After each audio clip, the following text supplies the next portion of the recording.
Okay okay. ఇది రవిగాడి phone ఎత్తుకొచ్చేసా. Highlight ఫోనా? అయితే దాచిపెట్టేరా. రే ప్రమోద్ మొన్న ఏమైందంటే ఏంది అందరూ హ్యాపీగా ఉన్నారు. ఛా!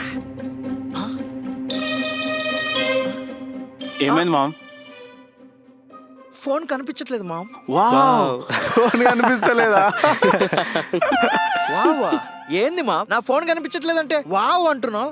మామ కొత్త ఫోన్ అనుకుంటగా. మొన్ననే 1 month బ్యాక్ కొన్నాను. నైస్ రా. నైస్ రానా?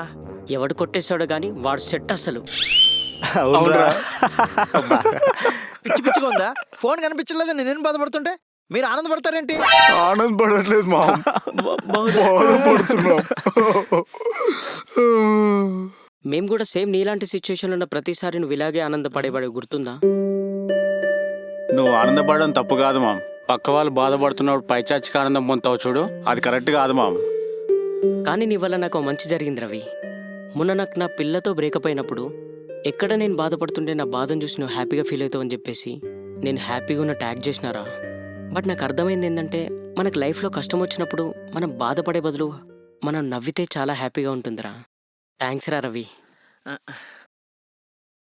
సారీ మామ్, అందరికీ సారీ.